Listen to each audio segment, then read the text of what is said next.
Green Business, le magazine des hommes et des entreprises qui prennent soin de la planète. Nathalie Croiset sur BFM Business.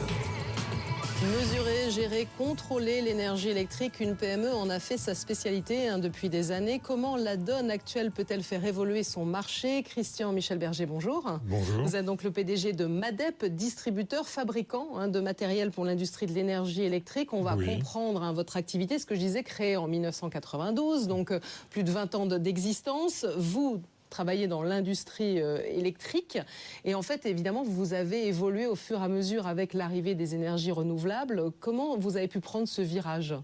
Eh bien, l'industrie électrique ayant montré quand même quelques difficultés dans sa croissance, surtout la forte industrie électrique donnée dans l'électrotechnique, lorsque le photovoltaïque est apparu, il nous a semblé tout à fait opportun que nos produits et nos connaissances pouvaient s'adapter tout à fait à ce marché et aux produits. Et donc, nous avons saisi, je dirais, l'opportunité de ce marché naissant qui présentait beaucoup d'avenir pour retrouver des leviers de croissance au niveau de l'entreprise par rapport pour assurer, disons, le futur et trouver de nouveaux produits. Alors, il y a à la fois le photovoltaïque, vous en avez parlé, l'énergie éolienne aussi ?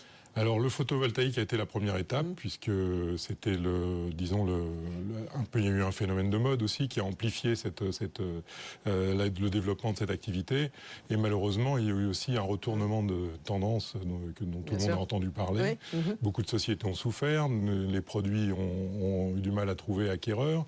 Et donc, c'est à ce moment-là qu'est apparu l'éolien. Et donc, les coffrets pour l'éolien nous ont semblé être une opportunité également nouvelle, prenant le relais du photovoltaïque, puisque au moment où le photovoltaïque baissait, nous avons pu, grâce à des produits nouveaux qui n'étaient pas sur le marché et qui étaient un peu en pointe, nous permettre de rentrer dans ce marché et de le développer. Donc il y a les coffrets de protection, vous en avez parlé, l'idée des compteurs d'énergie, aussi de pouvoir, pourquoi pas, freiner l'énergie éolienne, en tout cas mieux la maîtriser. Voilà, alors il faut savoir que nous travaillons surtout dans le domaine de la petite éolienne, et le domaine de la petite éolienne nécessite entre l'éolienne et l'onduleur qui va restituer l'énergie, un contrôleur ou régulateur, comme l'on veut, qui lui va permettre à la fois de renvoyer l'énergie de l'éolienne vers l'onduleur, mais aussi de couper l'éolienne en cas de fort vent ou de problèmes autres qui puissent survenir. Et c'est un appareil qui semble relativement simple, mais il faut l'intégrer dans la chaîne de l'éolienne.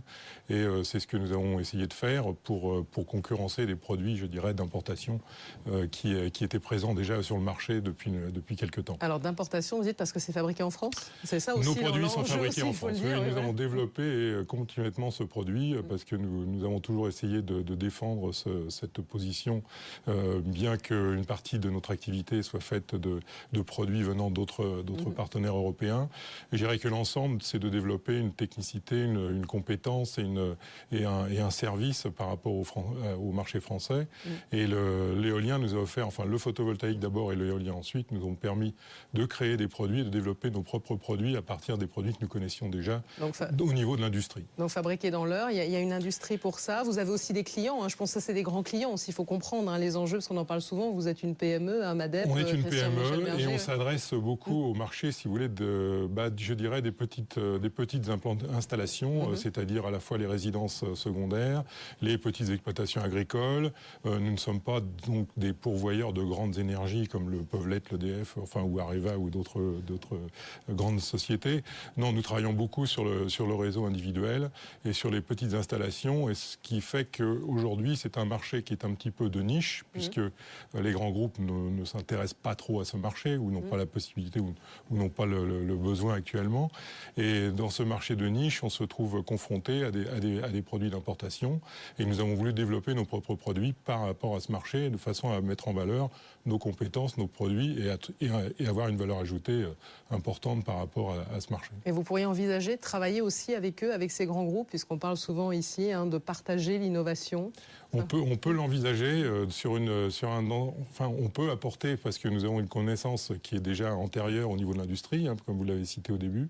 Nous travaillons depuis très longtemps dans l'industrie électrotechnique et avec des grands groupes, que ce soit, on ne va pas les citer ici, mais disons que tout le monde les connaît dans l'industrie électrique. Mais on a effectivement la possibilité de travailler avec ces groupes dans le photovoltaïque ou plus précisément dans l'éolien, où nous apportons, je pense, une complémentarité par rapport à ce qu'ils savent faire et ce qu'ils peuvent faire. Alors vous disiez, vous allez chercher des leviers de croissance pour continuer à développer votre entreprise. MADEP, en 2011, un chiffre d'affaires de 4 millions d'euros, ça se porte plutôt bien, malgré, vous disiez quand même, c'est vrai que les énergies renouvelables en France, c'est pas toujours évident, vous voyez de belles perspectives. Disons qu'on est passé de 3 millions d'euros à 4 millions d'euros dans l'espace de 2 ans. Donc on va pas se plaindre aujourd'hui d'une... Comme quoi, il y a un besoin sur ce marché des compteurs, des coffrets de protection, un marché très ciblé. Oui, c'est un marché très ciblé et qui appelle justement cette compétence, parce que effectivement, les concurrents n'ont pas toujours, ou ceux qui proposent ces produits n'ont pas toujours la connaissance complète de la chaîne éolienne, et de ce qui peut paraître simple au départ n'est pas si simple que ça à mettre en œuvre. Et on a beaucoup de questions souvent des gens qui les utilisent ou des installateurs. Oui, parce que même vous proposez du service aussi. On propose du service également, puisqu'on a développé aussi un banc de test en interne pour pouvoir justement tester ces éoliennes et tester toute la chaîne de l'éolienne à l'onduleur, puisque l'un ne va pas sans l'autre, il faut programmer l'un en fonction de l'autre. Et donc nous avons pu ainsi, nous proposons aujourd'hui ce service de former à la fois les gens, et nous avons créé aussi, enfin nous avons développé un coffret de test pour permettre aux installateurs de pouvoir tester une installation complète d'éolienne, parce que souvent quand l'éolienne est installée, on ne sait pas trop si elle produit bien ou mal. C'est toujours un peu le difficile, le paramètre un peu difficile à analyser pour des clients individuels ou des petites exploitations. Donc on voit en tout cas comment une PME peut prendre ce virage aussi des énergies renouvelables. Merci à vous, Christian Michel Berger, le PDG de MADEP, d'être venu dans Green Business. Merci beaucoup.